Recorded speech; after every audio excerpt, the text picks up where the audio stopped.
You see, normally I'm not the kind of guy that goes around and buy things, especially color films. Color is just not my style. I do all my work in black and white, and I never got around to do color except when I'm asked to shoot events that I'll do color, or for astrophotography that I'll do color in digital. But color is just doesn't go with me. But once in a while I spot on OLX something that might have some interest.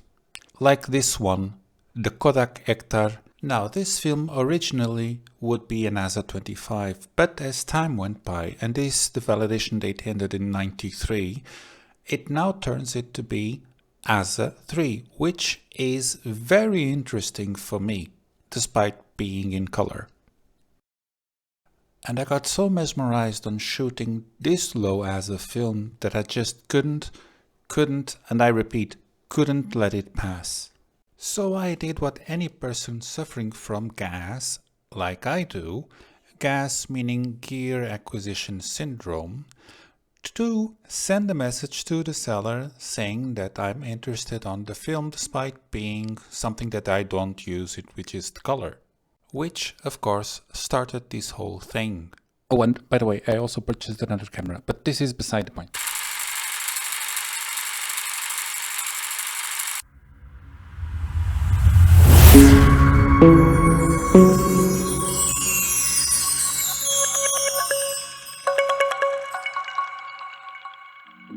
And so started the waiting game, because the seller was actually not very cooperative by not answering my messages. On top of that, the Minolta decided to play a trick on me and the grip stopped working properly, so I had to return the Minolta for repairs while I was about to receive the new film. The problem with the Minolta was that the grip's contacts were actually not working, but the power contacts were, so I was able to supply power to the camera, but the buttons were just not working at all.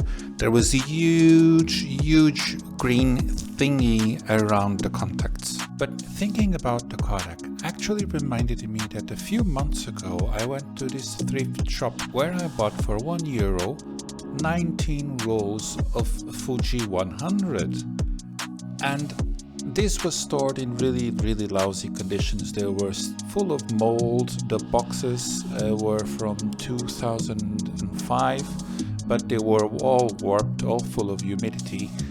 But I decided to, give it a shot, give it a crack. The purchase and the bad news about my Minolta 800 occurred on the same day. So I went to the seller of the film. I arranged a drop-off pickup on a neighboring town. So I bought two films, not just one. The Kodak Ektar 25 and the Polaroid 100. I mean, if I'm going to buy one, I'll just buy another one and have fun with both of them. And although the boxes do seem pretty beaten up, the film inside looks brand new. I mean, it looks like it came out of a shop immediately and delivered to my hands. But on this day I got also bad news from my Minolta 800. See, the seller of that camera said to me that the camera was not viable. The grip was just simply not working, so I asked my money back. And he agreed on giving me two other cameras, a Minolta 500 fully functioning, which I accepted it, and a Zenit.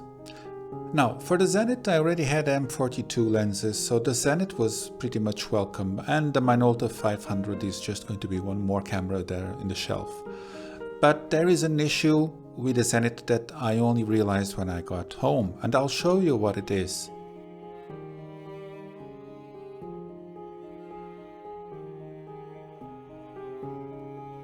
If you have a look at it, you'll see that the curtain is just too slow for slow speeds. She's, jamming up, or something is just not completely right.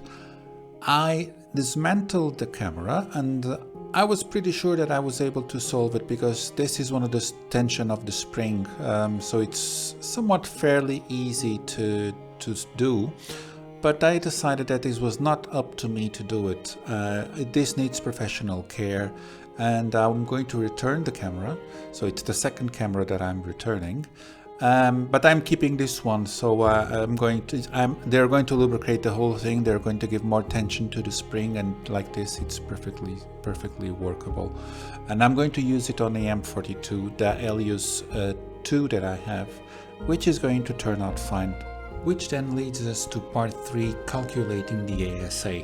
So the general rule of thumb is per 10 years of expiry date, you divided the ASA by 2. So the Kodak Ektar from 1993 to 2003 maintains the same 25 ASA.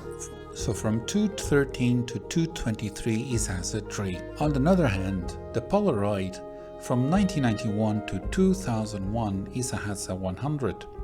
From 2001 to 2011 is ASA 50. From 2011 to 2021 it's ASA 25, and from then onwards it's ASA 12. So time has come to decide which camera will have the Ektar 25. I already set the Polaroid 100 on my Minolta, so I already started to shoot with it. This afternoon there was a football game between Portugal and Croatia, which by the way Portugal lost. So I went to photograph part of the crowd around the game. But then I had to decide what to do with this Ektar 25, and I thought on my Nikon F. So I went to my first Nikon F, and she had film inside. I went to my second Nikon F, and she also had film inside. I went to my third Nikon F, but that camera is brand new. Probably in all its life it had like 2 or 3 rolls in it, and it's just sparkling new, so I don't want to use it. So I went to my Nikon F2, which is a camera that I hate, and she has film inside. So I came to the very first Nikon F2 that I have, which I completely hate. I really don't like this camera, and the last time I shot it was like, I don't know, 7 years ago maybe. And there's everything that I really don't like. She's ugly, she's clumsy, no big deal. While I adore the Nikon F, the original Nikon F, I really don't like this camera. But my Nikon F3 also has film, the Nikon F4 also has film, and the Nikon F5 also has film. So this is the only Nikon F that I have available without any film inside. So that's it. There's nothing special about this one. The photometer is completely dead. Actually, if you look inside carefully, there's just some rust over there.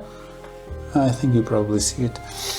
There's some rust over there, shows doesn't work anything whatsoever. The only difference between this and any other camera is that this Nikon F, instead of opening, it has a lower opening. Now this one has the hinged back.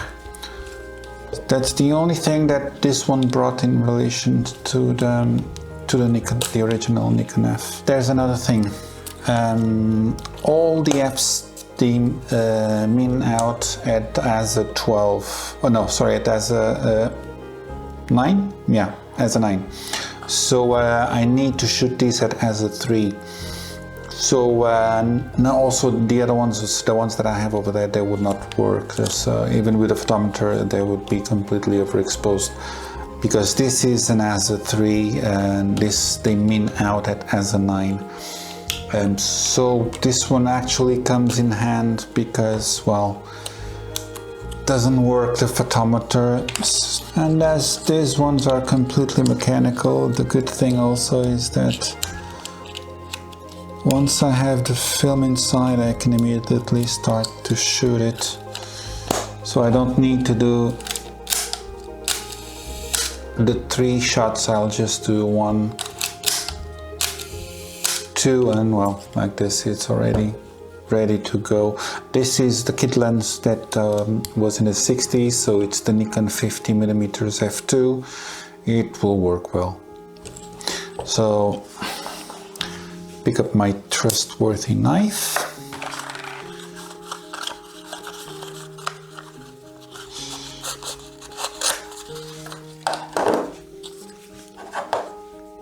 Man's best friend in photography. So I don't forget that I'm shooting an old expired Ektar 25. Well, actually this looks nice. To be honest, that's the only thing that looks nice on this camera. But well, it's time to go out and shoot this Ektar 25, which is an Ektar actually 3. Cool box though. Going to keep these ones, these two. They're also really nice explanatory, drawings.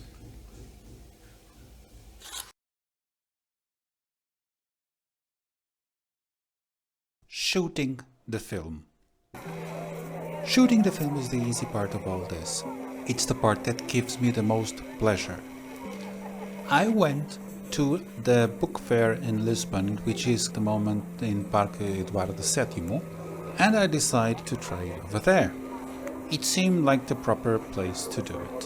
One of the big advantages of shooting old expired film is that the ASA is actually very low, which gives you the opportunity of working with extremely wide f-stop numbers. Meaning that, for instance, if you have a Helios lens, you can get that swirly bouquet during the day, that round bouquet that everybody likes and everybody loves. On another hand, this is always a shot in the dark because you don't know how this film was stored. And the way the film was either conveniently or inconveniently stored actually plays a big importance on the overall look of the whole film. This meaning, if it was stored in a bad place, bye-bye images. Anyway, on this specific day I was out with my Minolta and the Polaroid 100 being shot at ASA12. And you be the judge if I have a nice or a bad surprise.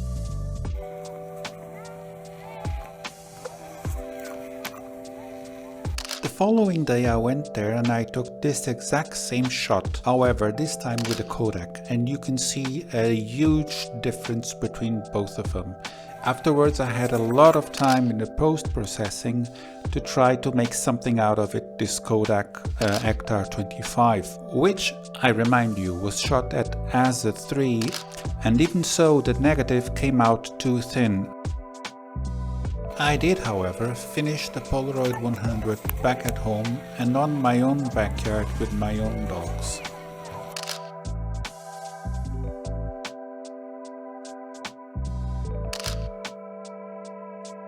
But before talking about the Kodak, there's something I would like to warn you. I was doing this shoot that you're now seeing the images, and my battery went dead, so I had to go there. Well, luckily this is just around my house, so I had to go there on the following, well, not exactly on the following day, but 2 days after, and reshoot the whole trail that I did while taking these photos. The difference is, of course, the sky. The sky is completely different, but well, died battery, there's nothing, well, there's a lot of that I could have done, but well, it happens. So the question is it worth to shoot expired film? And my answer is very, very simple. To me, no, especially colored film.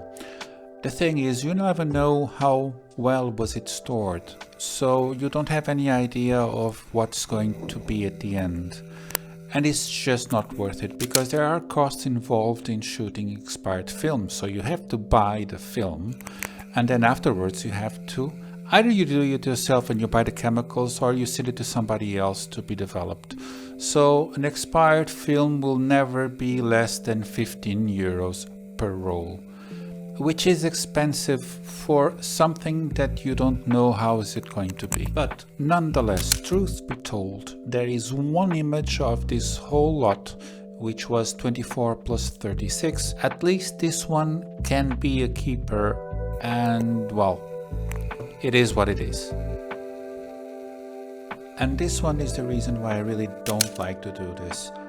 This one reminds me of something like Summer 1986 Revisited.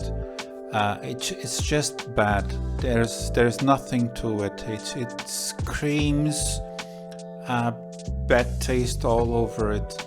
and the film is just not able to go any further than this. This is not my own fault, the composition is okay-ish.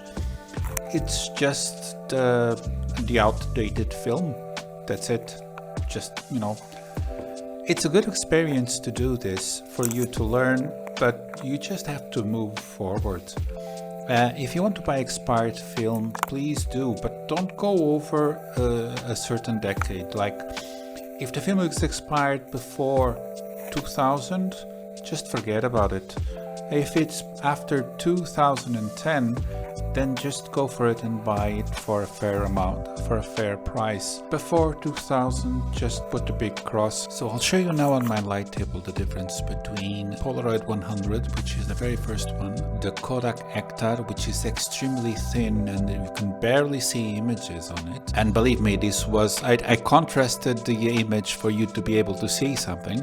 And then a regular Kodak Gold. And that's it. I'm done of this topic. If you want to buy expired film, please do so, but don't go over 10-15 years after the expiry date. It's just not worth it, believe me. So again, many thanks. Please do subscribe and hit the like button if you've seen it all the way till the end. And I will see you next time. Or as we say in Portuguese, até à próxima.